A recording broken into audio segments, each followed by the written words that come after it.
Okay. So Frank, so tell the people, like, what was your first impressions of Treva when you first met her? My first impression of her was wow. And I got to tell you, when she turned around, she was like sunshine. Then she saw me, and it was like the rain came. Oh, wow. She was like, "Oh, you're that guy from Roebuck," and Oh, yeah. And so I had to work to dig myself out of the hole, but it was worth it. Okay, so how many years ago have you been married? 26 years. Right. 26 years. 26 Oh, wow. years. That's right, 26 years, and thank God Treva was willing to live over on the west side of Birmingham. So. Okay. So, any secrets for spot? No, sir. No secrets at all. No secrets. None at all. He's asking for tips. Tips. Oh, tips. On how to, for a loan. Oh, okay, all right. No, I think, for us, we made a decision early on that God was going to be the center. That's right. We are two strong personalities, and we had to have a standard that both of us were willing to submit to, and God was that standard. She has an opinion, I have an opinion, but we decided early, let's see what God says. And I think that has helped us. Yes. Putting our relationship with God ahead of our relationship with one another. That's right. Okay, cool. So, for those who haven't had an opportunity, just seen the signs, tell the people a quick bio about yourself real quick. And why you running for mayor? Well, I'm running for mayor because I think I have a unique set of skills and preparation for where Birmingham is in the life cycle of the city. I can think about things that I've done. I'm an operations management expert. God knows that Birmingham needs some assistance in providing services to our citizens on time and taking care of them, and listening and being sensitive and adjusting the services. That's something that I know how to do. I've been trained to do. But in addition to that, in 2008, I worked with the Obama administration with the Neighborhood Stabilization Program. And as you know, right now, Birmingham's neighborhoods are going downhill. Many are neglected, another percentage are in decline, and some are facing collapse. So 68 of our 99 neighborhoods have lost population and are going downhill. We can stabilize it.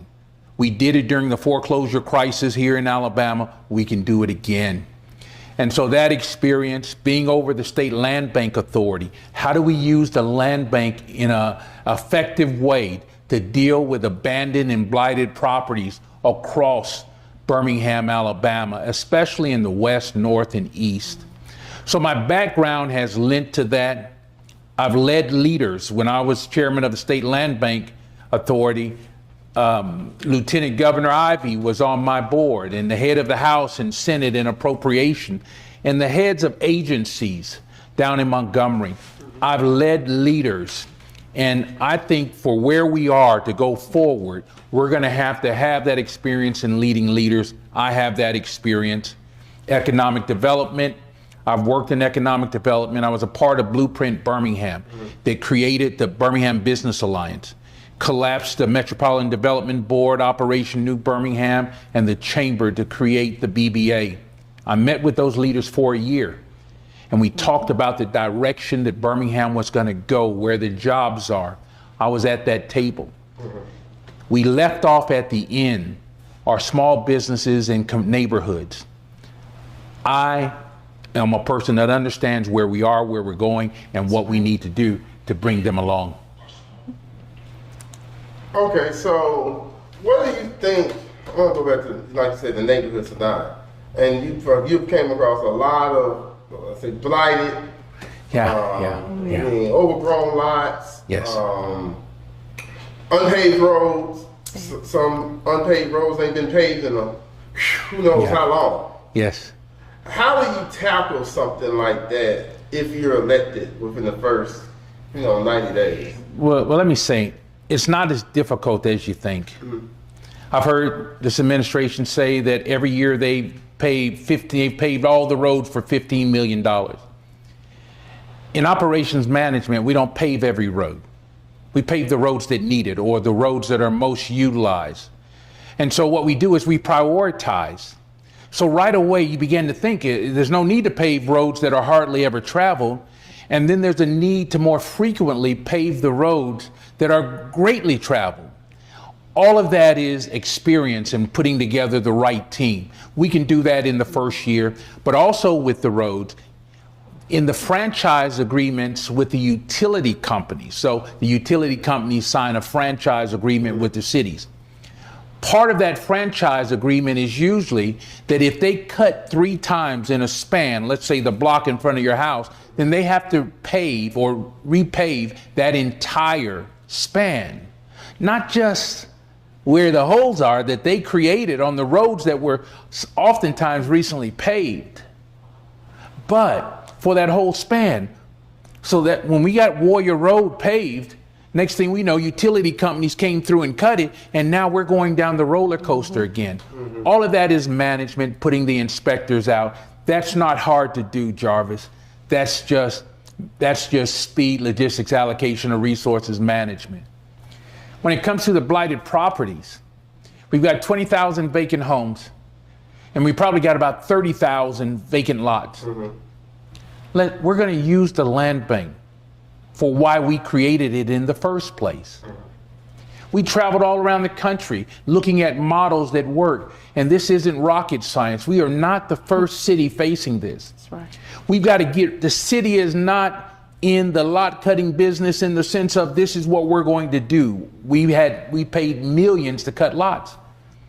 The goal was, if you got a house on the left side or the right side, let's get rid of all these lots, allow the homeowners to get those properties. You take care of it 6 months to a year. In the Woodson plan, our neighborhood stabilization plan is going to be just that.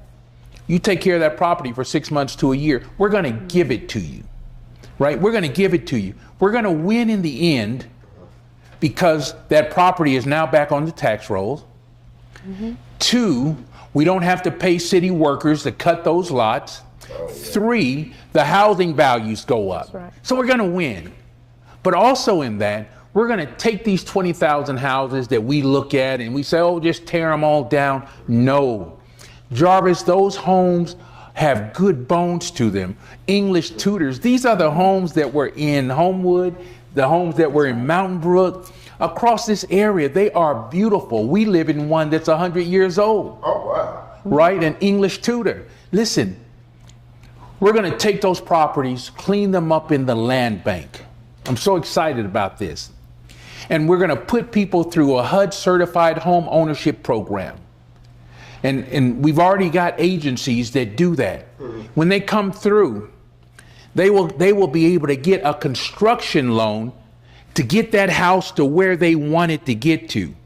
And after they complete it, then they're going to get a mortgage. We're going to convert that loan into a mortgage. So imagine this, if they put $60,000, $80,000 into securing that home, that's going to be the amount of their mortgage. Oh, wow. That's under $800 a month. Now, that's affordable mortgages in perpetuity for our single young people, our young families, our seniors who are renting, and the rental prices are going up over $1,000. Look what we can do for mama. Look what we can do for Mud Deer. Help her get set up in that house, and guess what? She'll have a mortgage payment under $800 for the next 30 years. Oh, wow. Now, that's what we call taking care of our seniors, our veterans, and also providing affordable housing for families that are homeless. We don't talk about that. But when you talk to One Roof, they'll tell you that there are families that are homeless. There are women that are fleeing abuse. And if you've got a son over 12 years old, you can't take him to most shelters. So the family is split up. Some women will stay there just to keep those kids together.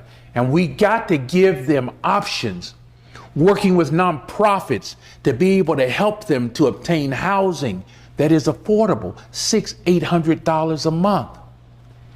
These are the opportunities, but it gets better. We're going to use local contractors to do the work.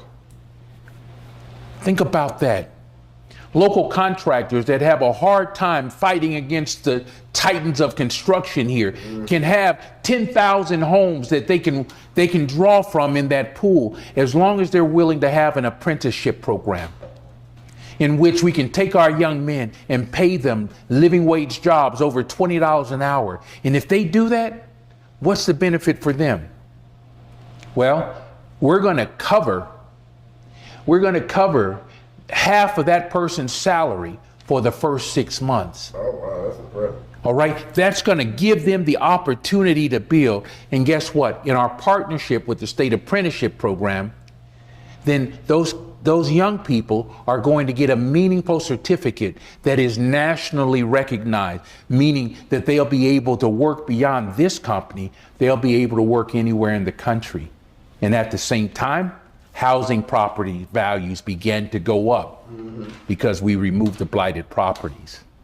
So, and then, you know, what's so unique about that as well is that people end up cutting the lots anyway because they don't want the grass to get so high that the snakes. That's right. I remember seeing some. You're 100% right. Yeah, I remember seeing some video somewhere where a lady, or even me just being out and about, like, I give you a great location. I hope it's still, well, I ain't gonna say I hope it's still there, but it probably still in there and cut it. Like Inslee Recreational Center, there's a house right next to it that like it's been overgrown, and the person right next to it just cuts it, maintains it because they don't want the snakes to come into their yard.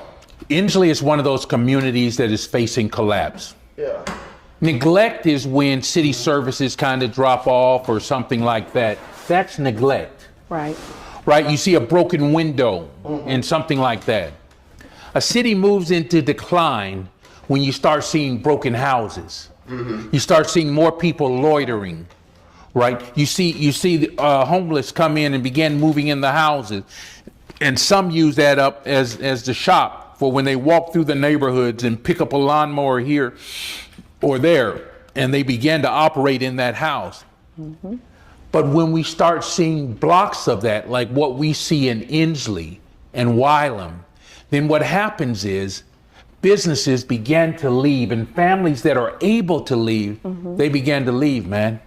And that's what happened right there in Inslee and Wylam. Before you go to Wylam K through 8 across that bridge, that McDonald's and Burger King closed. Right. Oh, yeah. Not because they weren't making money, not because people weren't going in there and spending their dollars, but because business owners look, and when a neighborhood begins to move towards collapse, then the businesses began to leave, jobs began to leave, and poverty increases. All of this is tied together.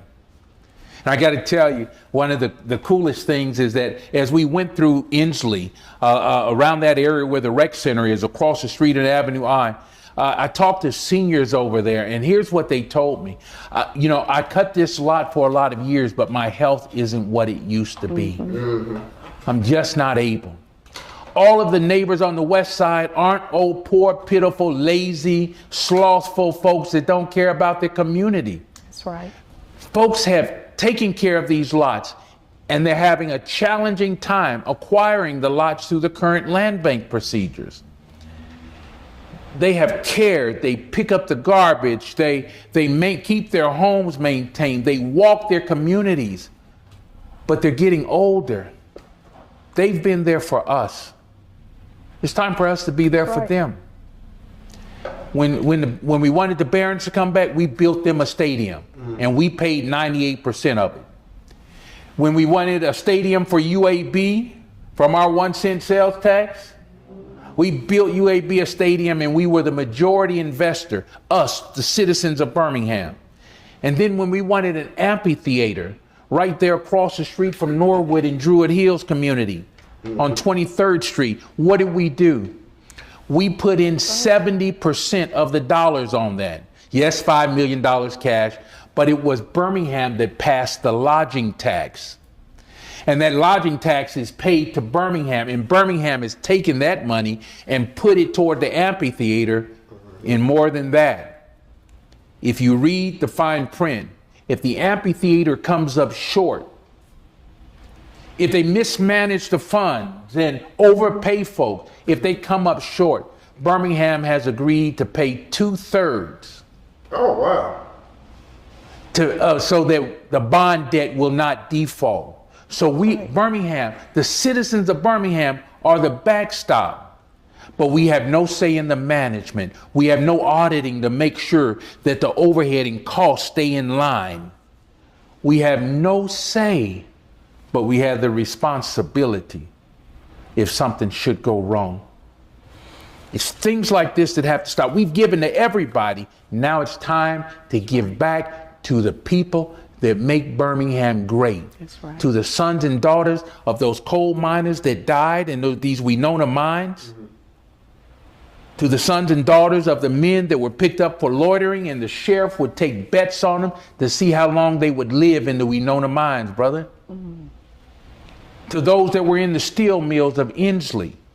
Birmingham's not given us anything back. They redlined us along the 2059 corridor and made us stay in those areas. Now it's time for us to give back to those families so that they will have an inheritance in this Birmingham community. I'm committed to doing that. Hey, you know, one thing about them abandoned houses, where it's done, it's like, you know, like a person say, like when a cold turns to a flu. Yes. And I equate that to all those houses being abandoned. Eventually, the population led to us being number 4 in the state. Yeah. Over 18,000 people have left those areas. Yeah. Those 68 communities, over 18,000 people have left. Others have left looking for affordable housing. 180,000, 200,000, 250,000. I think a couple of homes in Woodlawn were listed for 250,000. That's not for working class families. That's right. It's not. 40% of our kids live in poverty. Then we've got retirees. You got Birmingham City retirees, man, that hadn't had a raise in almost 20 years. Oh yeah, that's the Cunningham can. Right? Those are things that we can take care of. We owe it to them. I got to tell you, when we started campaigning, we had males that were handing out flyers, and we stopped to start cutting grass, man. Oh, wow. Right, because we couldn't leave that senior. We couldn't leave them by themselves. These are the kind of things that this will take care of in the Woodson plan. We'll take care of our most vulnerable, our veterans. We have one of the highest population of veterans. We do. And disabled veterans. Mm-hmm. We are going to take care of ours. Or as they say, I takes care of mine. That's what we're going to do in Birmingham. I got a question from somebody. Sure. I went on YouTube. Uh-huh. Somebody asked, what's your opinion or stance on building homes for the disabled or disabled accessible? Well, let me say this right here. I think some of these homes can be converted in. I mean, even right now, we partner with a ministry that does free wheelchair ramps here in Birmingham, right? I think that we need that. Here's what we found out. Jim Fenstermaker found this out during William Bell's term. He was over community and economic development. He said if those homes in Bellevue Heights cannot sell at market rate, then it's not going to work anywhere in the city. So this dream about that we're going to put a home that doesn't fit the decor of that neighborhood in there, I think that it's a part of a pipe dream. I think that if we can aggregate some lots and create a whole senior community and those that are disabled, I think that that's wonderful. But as far as spot filling homes, that's not realistic. But I'm all for that. Having more affordable senior housing as our seniors move from being completely independent to now being codependent, then we need more transitional housing, and we need smaller units that are more in the garden style. So yes, I'm 100% supportive of that. All right, so one thing I'll be remiss not to mention is, you know, there's been an overall issue. I mean, I would say from the last year since we had a record-setting year, is public safety. Right. if you're elected, how will Woodson, forgive me. Frank Woodson, yes. Frank Woodson. Police department would be. So the police department is a part of a larger public safety plan. Mm-hmm. Okay, so I want to say that the police department is not the public safety plan. Mm-hmm. And the reason why that is because we've got to deal with the challenges that we have in the streets. Mm-hmm. So you can lock them up and do all that stuff. But we've also got to shut down the broken families that are producing those kids that are food insecure and resource insecure. So we have to have a broader response. You know, I wasn't happy. Oh, you got to switch in 10 years. We're going to make it tougher on you. Mm-hmm. Let's figure out a way to give our young people something to lose. We're going to build a police department. Now, how many police officers should we have? I've got an opinion and you've got an opinion. Mm-hmm. But there's a formula that police departments across this nation use. When they look at the 154 square miles that Birmingham has to patrol, the majority of Birmingham runs east to west. Okay. But then you've got this shot that goes all the way down to Birmingport and another one that goes all the way up 280. It's a lot of territory to patrol. And their estimate is that we need 1,000 officers to do that, to patrol. Mm-hmm. So that you will be able, so we've got to build our police department. You do that with a vision for what our police department is going to be, and by having a leader that is at the top, who the people in the command structure respect. Someone that has the resume and the experience that when they're recruiting these senior officers to come back or to stay or to come out of retirement, they look and they say, I will work for them because we are putting our life on the line. I'll never forget this. When my fraternity brother, Wytasha Carter, when Wytasha Carter was murdered in the parking lot right up here at the bottom of downtown at Seven Seasons. Mm-hmm. His family, they said that he was concerned that they didn't have the staffing needed to run the operation. Oh, wow. Mm-hmm. He was reluctant, but because of his love for the city, he went there anyway. We're going to build up the staffing. We're not safer now than we were last year.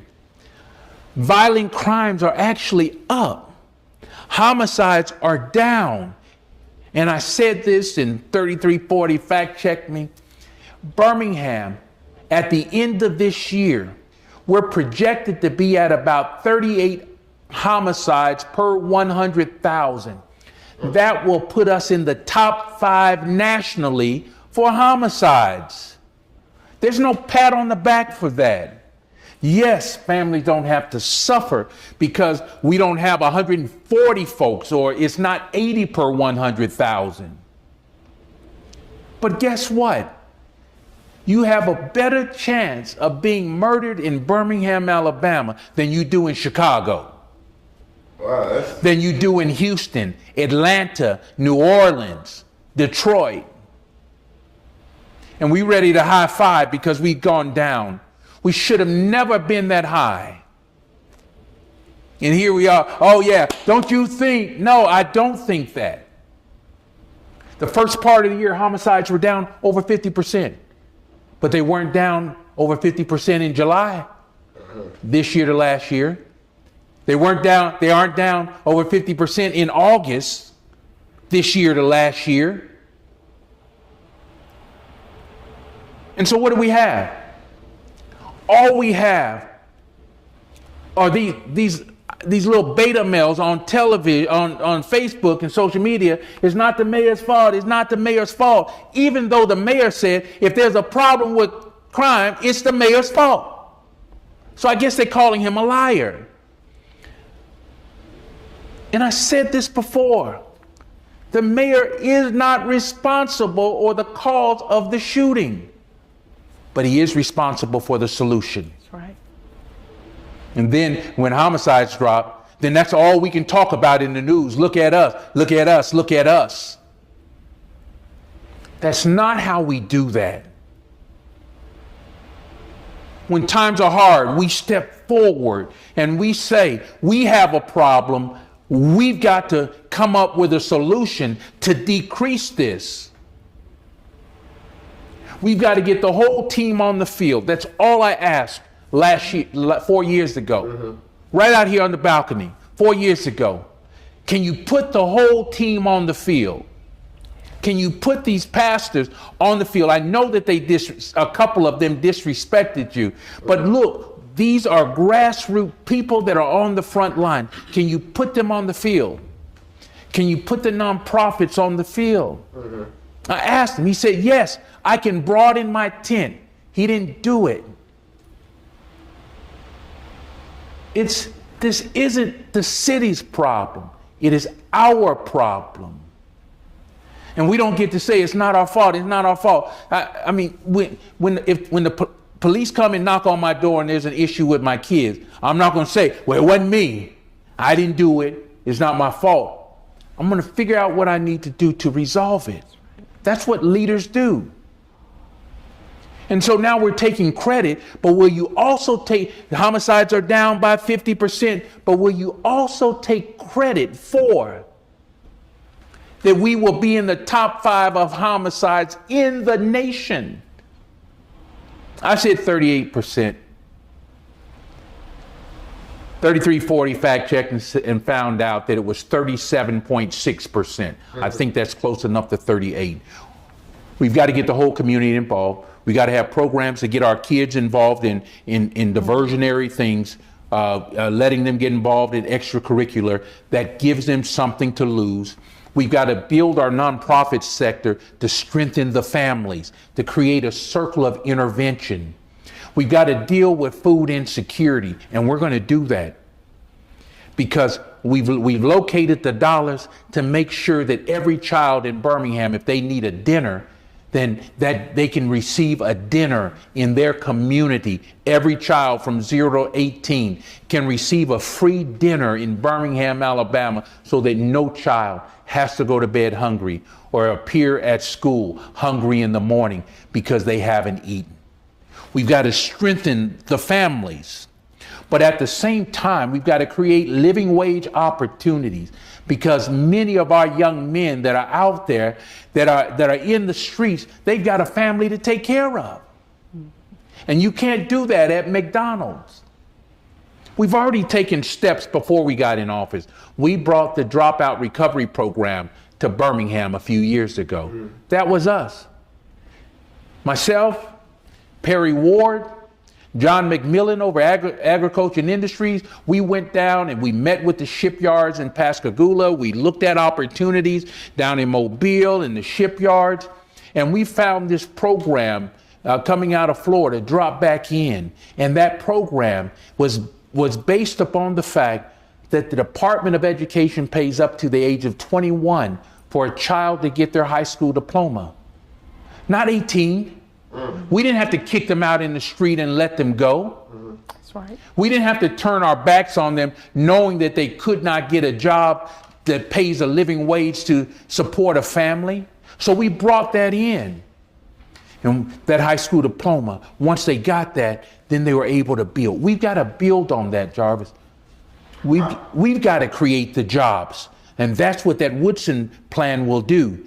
By redoing these 20,000 homes and skilling up our workforce, we give an alternative track for our young men that fall through the cracks. You know, one of the things, I talked to you offline about is that Birmingham needs to approach some of these Fortune 500 companies and try to recruit to get headquartered here. Because that creates a whole ecosystem of jobs. So I get the idea. This is one of the toughest things. I go to these economic development conferences in Alabama. EDAA has these conferences. At those conferences, developers come. Economic development specialists, people all come. And all of them are saying the same thing.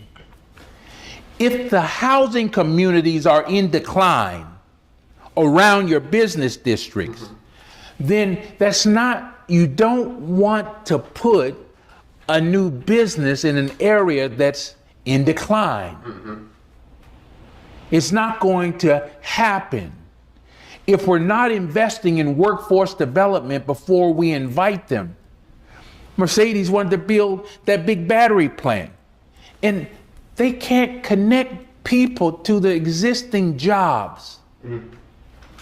That's why we started the College Scholarship Fair. That's why we turned it into an expo for those kids that want to go on in training from health sciences and CTE program. We made the connection before they graduate with the junior college system so that it will be seamless for them to get there.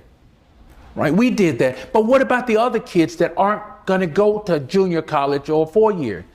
We formed a partnership with the skilled trade unions and other training schools so that kids can meet those folks and figure out how to get funding so that they can get a skilled trade and earn $25, $35, $40 an hour. Our generation then caused the problem. But Jarvis, we're responsible for the solution. And we've got to do that. I know how to do it. I'm involved in it. We've got to grow our small business sector as a way of providing local jobs. And we're already doing that right now. Being mayor would give the extra opportunity to really come up with a hunting strategy for these larger companies that you talked about. But right now, we don't have an economic development strategy that is Birmingham first. We don't have an economic development plan for Parkway East, Roebuck, Eastlake. We don't have for Highway 78 with all that structure. We're not team hunting. At least with Amazon, I give it to William Bell, I just salute. At least they brought everybody together to compete for an Amazon to come. Yeah, that's what it takes. But that was vacant Century Plaza for right. Ever. Century Plaza in Birmingham, the other one in Bessemer right. To the region. It was a team hunt. We don't team hunt. In fact, we don't even hunt at all. And that's the challenge. 46 acres at the Crossplex. Every business that moves in over there that is a chain business is at the top of their company in the state of Alabama. Every one, right? We have the disposable income in the western area because of the density of the houses. But when they see that Birmingham is not investing in the infrastructure, then they ask a very simple question. Why would you ask me to invest in an area that you yourself have divested from? These people aren't crazy, and we're competing against cities that invite them to a plan, not just an opportunity to relocate. So Parkway East, there are people we're going to bring in, and we're going to put grocery stores in these areas. They're not going to just pop a Publix up there because you want one. They want to be a part of a vibrant vision. You recruit these companies to a vision. District 1 has the rooftops. District 1 has, the housing is beautiful out there. In Zip 15 and in Roebuck, it's beautiful. They have it. What's missing then? What's missing is leadership that is inviting and recruiting people to a vibrant plan of redeveloping the entire area and them being a part of that redevelopment. I have the relationships. Yeah, because that Walgreens just closed. Right. On the Parkway. Right. And then this to coincide at the same time that, well, this was going to happen anyway, because the Chick-fil-A, they always tear down and build up a new one. So it was that time at Roebuck. But it's coming back. But just coincidental, both that big block of traffic areas just, I like what you said. It's spot development. Yeah. but it's not a part of a plan. When Jeffrey Bear built the summit, he looked for 2 anchors. Had an anchor on this end, the sacks on this end, and something else on the other end, right? And then you fill in between. And the other stores came because they were a part of something that was bigger than an opportunity to spend their money building a store and taking money out of our pockets. No, they wanted to be a part. And young people want to be a part of it. I talk about affordable housing, but we have areas too that we can build market rate housing as well. But who wants to build market rate housing in in an area where you got 60+% of your properties that are in decline or neglect?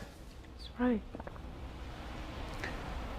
These are private developers using their families' money, and we're competing against other cities that are inviting them to be a part of something that's alive and vibrant. When have you seen, oh, we haven't built 50 houses? 50 houses is just, 500 houses is just a part of a broader economic development strategy. But that means you gotta have a job before you can be able to get the affordable house. Well, what you do, we have the income in here to support things. Our people are having to drive out of town. When UAB recruits their people, they don't send them into Birmingham proper looking for a house. That's right. They send them out. We have people here in jobs. They just live in Hoover, Birmingham, Vestavia, Birmingham, Alabaster, Birmingham. They put that Birmingham, Alabama on that letter, but they put that other city zip code, Trustfield, in the light. Yeah. So it's not even the job. It's not even, oh, we don't have. No, we have high-paying jobs here in Birmingham. They just don't spend their money with us. Oh, well, I like that. And then even like downtown, like you may see some apartments, but those are people who, like I said, may be doctors, people work at UAB, but that doesn't mean they're a permanent resident and they may go from... let me say this. Those are people that want to believe in Birmingham. They want to live in an area like this. So downtown, bars and restaurants are doing well. The old AT&T building is doing well. But right across the street from where we are, the Watts building, B-Tech, a technology company was on that bottom floor. They left because they couldn't get any help from the city in regards to dealing with the homeless that were defecating and doing all manners of things in their doorways. Or there are folks coming to work and they're having to step across, and no response to the city. We can't do that and expect people to stay. So now we've got 1 million square feet of retail space that's unused downtown. And we got other companies, because the police have created a vacuum down here and they got more caps. They're waiting on their leases to expire to leave from downtown Birmingham because of us not having a real plan to deal with the homeless population. And because of that, it has spread. Because we have not been intentional, 2 blocks from here, we watch SUVs come from the surrounding city all the time, dropping people off with a suitcase and a raincoat over their arm, and they get out like they are in New York City looking around. And then when you talk to people down here, and I do every week, where are you from? I'm from Atlanta. They bought bus tickets, sending them here to Birmingham, and nobody says anything. No one has a plan. We had over $500 million come into this area during the pandemic, and we could have had a plan. The county, the city. We have, I think they did a survey and they found out that there were maybe 4 to 6 homeless LGBTQ plus kids in Birmingham. Oh, wow. So we built them a 24-room shelter right down here on 6th Avenue, Birmingham did, on 2nd Avenue. 24 rooms. But we have a homeless population that is overflowing, sleeping in the doorways of downtown. Women sleeping in ditches on Parkway East, sleeping behind churches on the West Birmingham and the like. And guess what? We have no response except sending $1.75 million to San Francisco, to a company that was fired by San Francisco for being ineffective with the homeless. Oh, wow. When we could have paid them $250,000 to come and consult with our consortium, One Roof, that works with the homeless, and put that $1 million locally, or at least 1.5 million of it locally, to build capacity, to not only work with those that are chronically homeless, but also for those families that are sleeping on couches. We have kids in Birmingham City schools that are homeless. It's not our fault, but it is our responsibility to find a solution. That's why I'm running for mayor. Okay, so Trevor, tell me some things about Frank that the voters would need to consider. Wait. So what? Oh, yeah. Yeah. Consider, we're still live on YouTube, Facebook. I'm sure trying to get adjusted, but it's still going. Well, before, let me say this right here. I just want to confess to something real quick, okay? Let me get back on Facebook, get back on live. All right. For some reason, I want to confess before Trevor. Yeah, it's fine. I got it going, but for some reason, the signal probably need to go. Wow, thank you. What things do you think Frank brings to the table? Oh, wow. If voters decide to elect him? Oh, Frank brings so much to the table. As I mentioned earlier, I really got a chance to know Frank and see his heart. Aside from operations, just a gifted operations management expert, just gifted. Frank sees things and he knows how to improve operations. He sees things. It amazes me, just how gifted he is with that. But one thing that really impressed me, when we were working at UPS on the regional grant team, and going around, I saw Frank's heart, and I saw he truly, truly loved and cared about people, and it was so genuine, and I really admired him for that. And that's when I said, okay, Frank, we could be friends, right? Because I knew a super smart guy, operator, but like I mentioned before, industrial engineers and operators, we just kind of tussle to and fro a little bit because they never follow our plan, right? But when I glimpsed Frank's tremendous heart to serve and his tremendous compassion for people who are hurting, and to just really help bring about solutions, to bring about change, not just in the moment, but for generations, I was so impressed with him. And so throughout the years, because I've known him for years prior to us getting married, and I just always admired and I watched him. I watched how he processed his approach to things, and I learned so much from him just from that one attribute that I thought was just amazing. And so that's a couple of things. His compassion is real. It's genuine. I mean, he's always talking about how to help, how to move things forward, how to help the city. I was born and raised in Birmingham. Look, all transparency, I was ready to go because I've seen the city at its peak and I've seen it decline. Yeah. And my dad was always about the community and helping people. And so I've seen him champion. And then I get to Frank, and he has that same heart. And I saw the decline. I saw it happen. And it was breaking my heart because, like I said, I'm from here, lived here, went to Carrie Tuggle Elementary School, went to Ramsey High School, went to UAB. So to see that, it really touched my heart. But when I saw just the hope that Frank had, oh, yeah, we can do this. I see it. And he had real plans. We would meet for lunch and he would draw out these plans on napkins and ideas. And it was just amazing. So I started taking pictures. I have pictures in my phone from his plans. Just we'd sitting and eating chicken, and he'd have these ideas and has these visions of how to move the city forward and move communities forward and helping families. So that's another thing about Frank.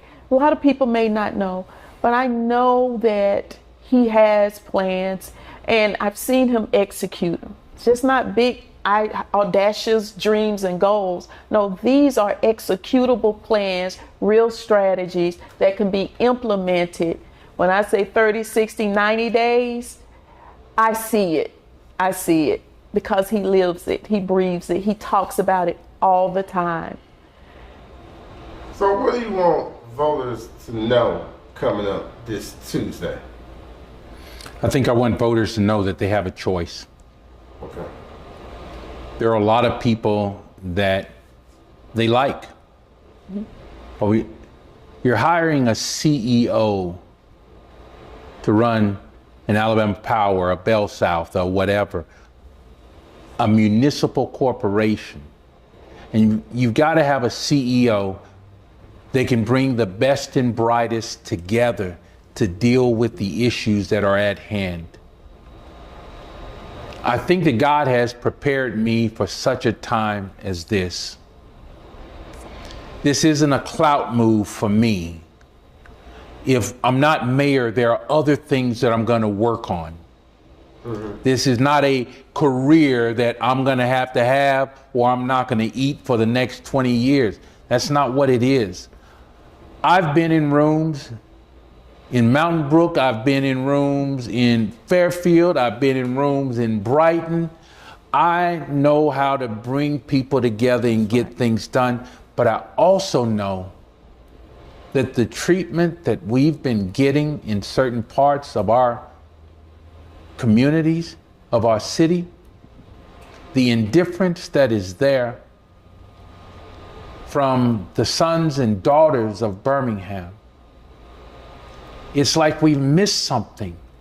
People came from the whole world to the police games, and they're looking to learn about civil rights. And most of the civil rights organizations have been defunded. The foot soldiers are in a small office. Where do you go if you want to teach someone, look, we have something to be proud of, but if we don't move now, we're going to lose this city that we've invested in, that hasn't loved us back. You deserve to see what it feels like to have a city that loves you back, that wants to see you win, that wants to see your family win, your business win, your community win. You deserve to have that, and you're not far off. You just need somebody that has the capacity, the knowledge, the skills, and the attitude necessary to move us forward. I said it before, Randall Woodfin is not the problem to be solved. The city of Birmingham is the problem. Mayor Woodfin's not the problem. I'm running for mayor because at this point, I believe that he's given his all, he's given his best, but for what Birmingham is facing, he's not the problem, but he's also not the solution. We've got to bring our best and brightest to the table. I'm not threatened by anyone else's success. And I'll look at people that are in this administration, in previous administration, and I will bring the best and brightest together to work for you. So that those areas, if you need 2 trash pickups every week, those areas of town that need it will get it. If you are in a transient area, you're going to have more bulky waste. So you need 2 times a month. That's just a given from operations management. You have a choice, Birmingham. And let me say this, if the other people that are running, if they've got a specific skill that they have, I'm not threatened by their success. I've worked with leaders. I've worked with leaders in Montgomery, leaders in Washington. I want you to win, and I need your vote to do it. And also, I'm do a closing statement with Ms. Woodson to tell voters on Tuesday. I say this, I mentioned I was born and raised in Birmingham. My dad, he was a pastor. He marched with Martin Luther King Jr. Some of these streets right down here, dogs were on him. He did sit-ins at Newberry's and all of that. He protested, and I've seen and experienced the gains that they made for this city, for my city, for your city, for Birmingham. And it would be a shame to let their efforts, their blood, sweat, and tears, and their sacrifice go in vain. It would be a travesty. And so I just want to just compel you, just to talk to you, just get out and vote. Exercise your right. Vote for who you believe will be the best person to usher us into a new Birmingham. We need a new Birmingham. The Birmingham now, it's not where it should be. It's not where it's supposed to be. I know what this city's supposed to be like. I've seen it almost peak, and then it declined. But that peak is for us. Yes. And it's time for a new Birmingham. So please, please, please, go out and vote. Tuesday, August 26th. We need to see this city transform. We need to see it change. I believe in my heart of hearts, not because Frank Woodson is my husband. He knows. It's not because he's my husband. But I believe in my heart of hearts. I know that he is the best person for this position, for such a time as this, to get us to where we need to be. And that's the new Birmingham for all of us. Wow. Thank you. Well, I want to thank you both for coming on today. Like I always say, I think people don't never understand that in campaigns, it's not only the first one, That's but the right. spouse runs as well. Yes. That's right. When she told me that she was for it, that she believed that I was what, she hadn't said that before, I can tell you Never that. said it before. Right, I married one of them North Birmingham girls, that's all I'm gonna say. Them Tuggle folks are special, all right? But yeah, man, and it is. But I want to say thank you. Thank you for being there, for following these dreams, for following the leading of God. It really matters to have someone with you. I believe in you, Frank. I see you when no one else sees you. I know you're real. I know you're genuine. I know you care. I know you want this. I know you want a new Birmingham. Yes. I know it. Thank So you. I believe in you. Appreciate you. Well, I want to thank you both. Thank you all for watching.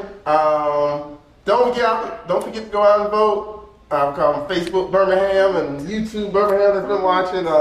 This has been your chance. You all have been very opinionated. You all have tuned in to the live streams, wherever. I know I have done some perfect ones, but you got the message around. But please go out and vote. If you need a ride to the polls, trust me, you contact some of these candidates, they'll give you a ride to the poll, everybody. Absolutely. And the way the weather is looking now, I'm not James Spann, but I think we're going to have really good weather on Tuesday, so that won't be an excuse as well. So thank you all for watching. Please check out whatshappenbirmingham.com for more interviews. Don't forget to subscribe to the YouTube channel. Check me out on TikTok at What's Happy to Be Ham, and the audio version of this on Apple Podcasts. But you won't be able to see the great outfits they got on. They color coordinate too. But you won't hear us on Apple Podcasts. Thank you all again. And go vote Tuesday, August 26th. And who are you vote for? Frank Woodson. Frank Woodson!